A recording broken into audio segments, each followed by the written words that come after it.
Lire Magazine Littéraire présente Portrait, le podcast qui retrace la vie des grands noms de la littérature. Épisode 21. Jacques Prévert, penseur libre, esprit rebelle.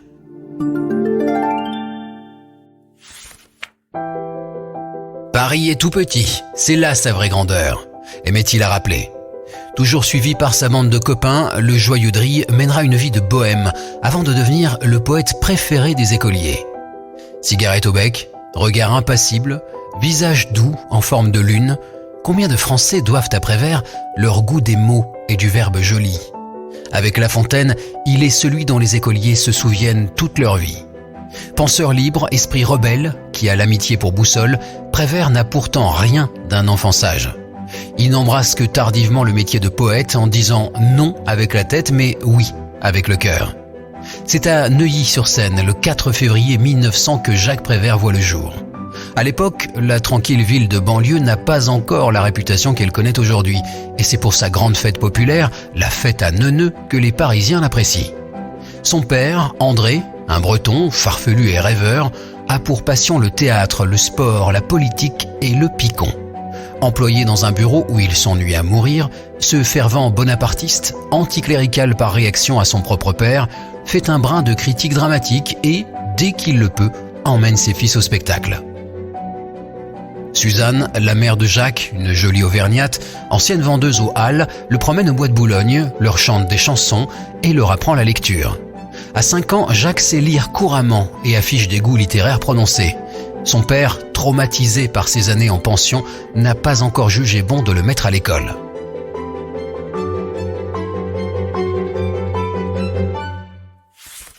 « 1906 voit l'arrivée d'un nouveau petit Prévert, Pierre, que ses deux frères accueillent avec tendresse. La même année, André perd subitement son emploi. Sans le sou, voilà la petite troupe forcée de déménager pour un appartement plus modeste, un bébé dans les bras. André troque sa fréquentation du Grand Café contre celle d'un rade bon marché, tandis que Suzanne fait les courses à crédit. On sauve les apparences, mais la pauvreté ronge. Bientôt, les Prévert doivent s'exiler à Toulon. André a les idées noires. « Je vais me fiche à l'eau », lâche-t-il à son fils un soir d'hiver lors d'une triste promenade. « Allons papa, fais pas de bêtises », lui répond ce dernier, prenant son père par la main comme un enfant pour l'éloigner du quai. Quelques jours plus tard, le grand-père paternel, alias Auguste le Sévère, sort la famille de la gêne en procurant à son fils un emploi à l'Office central des œuvres charitables de Paris en qualité de visiteur des pauvres. Sa tâche sera de juger si ces derniers méritent une aide et en font bon usage. La famille pose ses maigres valises rue de Vaugirard, à 2 pas du Luxembourg. C'est au Luco que les fils Prévert passeront désormais tout leur temps libre et leurs vacances, faute de mieux. Souvent, Jacques accompagne son père dans ses visites des tréfonds de la ville. Ébahi par ce qu'il voit, le jeune garçon emmagasine les images que l'on retrouvera plus tard dans tant de ses films. On allait partout, on entrait partout comme à la fête. C'était toujours les rues des plus pauvres quartiers qui avaient les plus jolis noms. La rue de la Chine, la rue du chat qui pêche, la rue aux ours. C'était sûrement les pauvres qui les avaient trouvés, ces noms, pour embellir les choses. Chaque semaine, la famille se rend au cinéma du Panthéon. Derrière l'écran, il y avait un petit homme qui faisait tous les bruits avec un petit attirail qui n'avait l'air de rien. En 1907, Jacques entre enfin à l'école primaire, mais il s'ennuie et s'amuse à tester son sens de la répartie. J'avais eu des ennuis avec le maître, et comme je parlais, il s'est mis à crier « Prévert, voulez-vous vous taire ?» Et j'avais répondu « Non ». C'était pendant la leçon de grammaire, et j'étais dans mon droit, répondant à une question. Il n'avait qu'à me dire « Taisez-vous », je me serais tu, sans le vouloir, parce que c'était un ordre. Tout ça pour un point d'interrogation, dit mon père. Quand Jacques, qui obtient par ailleurs de très bonnes notes, se plaint à son paternel des inepties qu'on lui enseigne au catéchisme, celui-ci s'empresse de lui offrir une petite mythologie. « Cela te changera les idées, enfin leurs idées », s'exclame André. Jacques commence à pratiquer l'école buissonnière et parfait ses humanités sur les pavés grouillants de la capitale. Pour justifier ses absences à répétition, son complice de père va jusqu'à écrire au directeur de l'école pour lui signaler que, sa femme étant très malade, le petit Jacques aura fréquemment à manquer la classe. L'insolent Gavroche, dont la mère se porte comme un charme, en profite aussi pour explorer le Paris du petit peuple et pour aller au cinéma, au musée du Luxembourg, à la piscine. À l'été 1914, la déclaration de guerre pose une chape de plomb sur la ville et sur cette vie de bohème. Allergique à tout ce qui porte l'uniforme, Jacques reste hermétique à l'enthousiasme militariste qui saisit la jeunesse. « Quelle connerie la guerre !» écrira-t-il plus tard dans l'un de ses plus célèbres poèmes, Barbara. En 1915, il interrompt sa scolarité et se fait embaucher en qualité de commis dans un bazar de la rue de Rennes. Les quelques sous qu'il rapporte à sa mère ne sont jamais de trop, d'autant qu'un drame vient d'endeuiller la famille. Jean, l'aîné de la fratrie, a été emporté par une fièvre typhoïde foudroyante. En 1916, Jacques travaille au Bon Marché où il se livre avec malice à du déplacement d'objets. Catalogué rêveur et mauvais esprit, le voilà renvoyé pour avoir détourné du bon chemin une demoiselle du magasin. Commence alors une vie dans le Paris des marges. Il fréquente des voyous, commet quelques larcins, fricote avec des filles de modeste vertu, mais a le bon goût de se tenir en dehors des radars de la police. « La virginité de mon casier judiciaire reste encore pour moi un mystère », dira-t-il à propos de ces années qui sont les moins bien connues de sa biographie.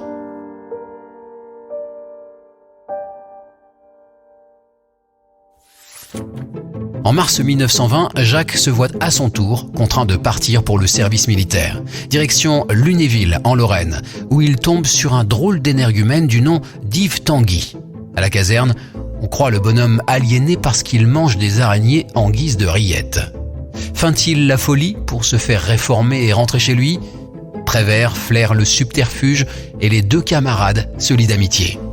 Quelques semaines plus tard, un changement d'affectation mène Prévert à Constantinople, où il fait la connaissance de Marcel Duhamel, traducteur-interprète à l'état-major et futur éditeur chez Gallimard. Les deux garçons s'aiment aussitôt comme des frères.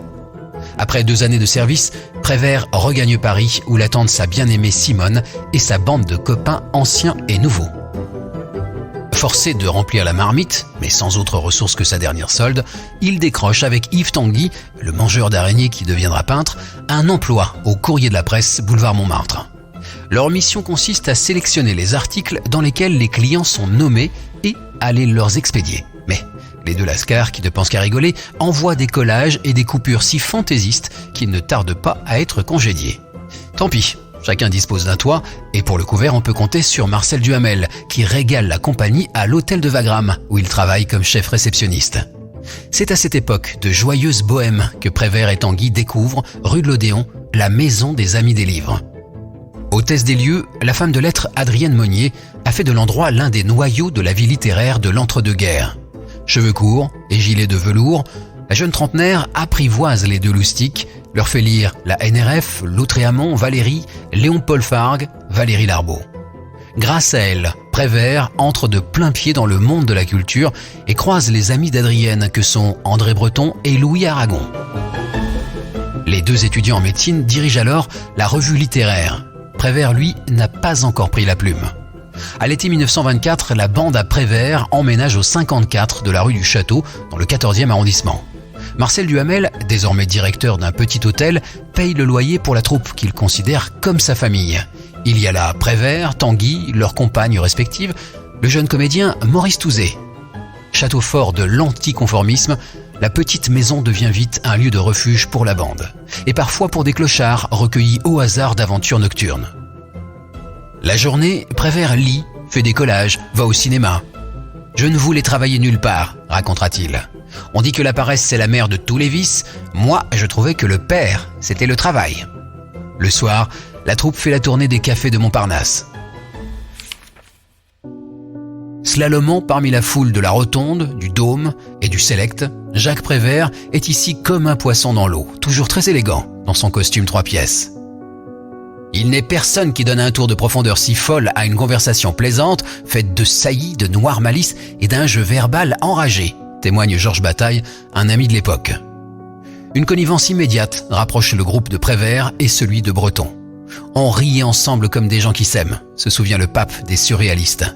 C'est Prévert qui transformera le jeu des petits papiers en divertissement poétique.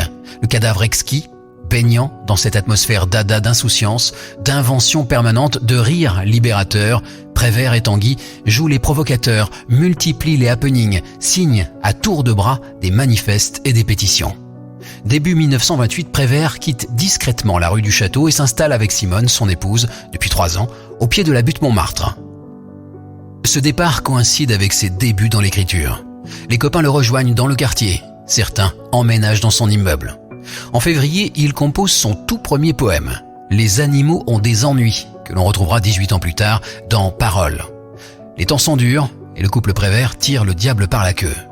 Des amis lui présentent Pierre Batcheff, un jeune comédien à succès qui veut se lancer dans la réalisation et cherche désespérément un scénariste pour son film. Ce fut un véritable coup de foudre, se souvient sa femme Denise. Depuis ce déjeuner, on ne s'est plus quitté. Quand ils apprennent les conditions de vie du couple Prévert, les Batcheff les hébergent chez eux et deviennent leurs protecteurs. Après les séances de travail, ce bavard génial de Prévert continue de faire la fête et se livre à des jeux dangereux. Par exemple, devant les regards haletants de la bande, marcher les bras en croix sur le parapet du 5e étage. Débordant d'imagination dans la vie comme dans le verbe, Prévert devient dans ces années un auteur à part entière. En 1929, plusieurs de ses poèmes paraissent dans diverses revues avec déjà ce style, cette patte bien à lui. À l'été 1931, sa tentative de description d'un dîner de tête à Paris, France, fait forte impression dans le petit milieu des lettres. Toute l'esthétique de Prévert est déjà là et donne à voir un monde à la fois tendre et cruel, réel et surréel, terrifiant et marrant, nocturne et diurne, solide et insolite, beau comme tout. Ce qui épate ses contemporains, c'est d'abord sa puissance expressive, sa capacité à faire quelque chose à partir de rien. Malgré la reconnaissance de ses pairs, Prévert ne se sent pourtant ni écrivain ni encore moins poète. Homme de main plutôt que de plume, l'apprenti scénariste préfère se tourner vers des projets de films, notamment aux côtés de son frère Pierre. Installé désormais rue Dauphine, à 2 pas de Notre-Dame, Prévert est la star de sa bande. Les Lacoudem, le groupe est lié par une amitié très forte, scellée par un tas de rituels dont se salue d'un petit battement d'ailes du bout des coudes. En 1932, l'inventivité verbale du jeune Jacques passe enfin de la sphère privée à la sphère publique. À l'initiative du communiste Paul Vaillant-Couturier, des militants du théâtre ouvrier proposent à ce gars marrant qui a l'air très bien d'écrire pour eux. Formatrice à tous égards, sa collaboration avec le groupe Octobre durera 4 ans.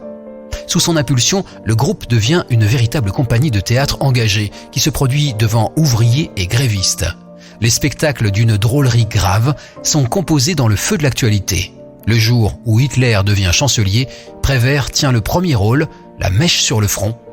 C'est moins dangereux qu'un général, un ancien peintre en bâtiment. Et maintenant, les quartiers ouvriers sont peints couleur de sang. À l'été, la troupe est invitée à Moscou.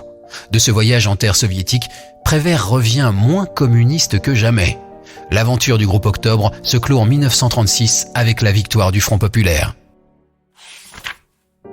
Prévert, qui n'avait pas abandonné la composition de scénarios, va se consacrer au cinéma, dans l'espoir de mettre enfin un peu de beurre dans ses épinards. Dès sa première collaboration avec Marcel Carné, il semble avoir trouvé son style inimitable et flamboyant. Le Paris des bas-fonds, l'atmosphère onirique et désenchantée, la gouaille. Réfugié à Nice pendant la guerre, Prévert avait sympathisé avec un certain René Berthelet, professeur de lettres qui allait en 1946 créer sa maison d'édition, Le Point du Jour.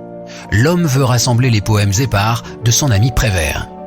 Quand il a vent du projet, Prévert appelle Berthelet. « Publier ? Moi ? Jamais !» Et il ne se voit pas auteur de livres pour un sou, mais se laisse convaincre. En mai 1946 paraît officiellement son premier recueil, Paroles, avec une couverture signée de son ami Brassailles. Le succès, critique et public, est immédiat. La semaine de sa sortie, 5000 exemplaires sont vendus. À la maison des Amis des Livres, Adrienne Monnier est en rupture de stock. L'un de ses derniers exemplaires est acheté par André Gide. Parmi les fans de prestige du poète, citons aussi René Char, Henri Michaud, Charlie Chaplin.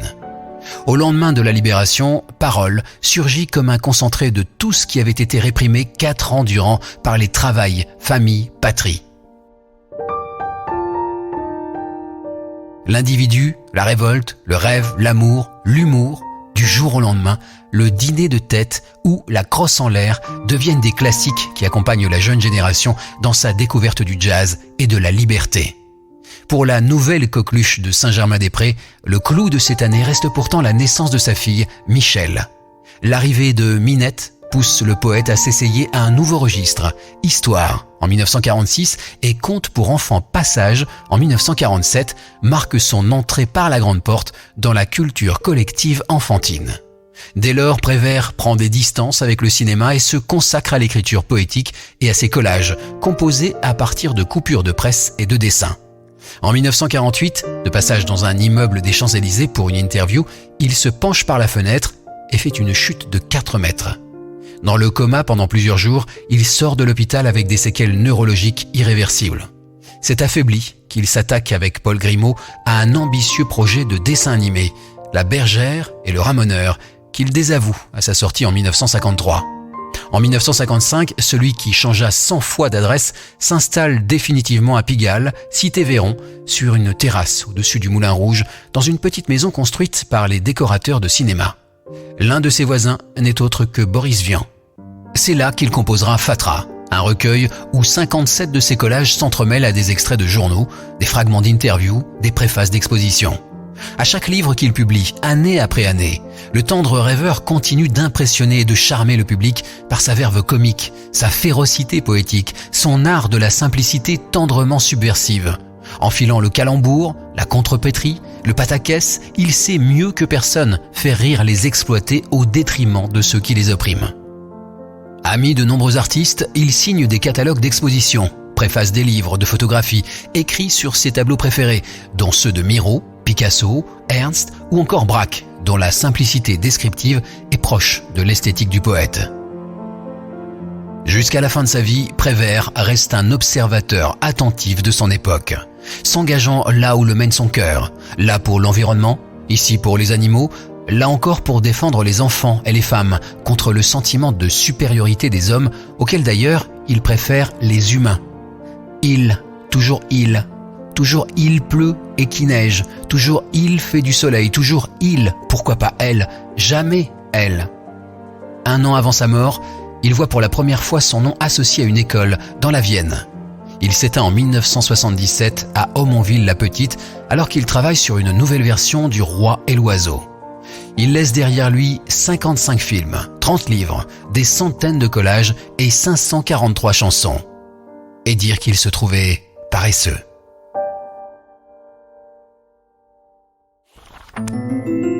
Jacques Prévert et tous les grands auteurs sont sur lire.fr. Si vous avez aimé cet épisode, abonnez-vous au podcast Portrait de Lire Magazine Littéraire et aidez-nous à le faire connaître en laissant des commentaires et des étoiles.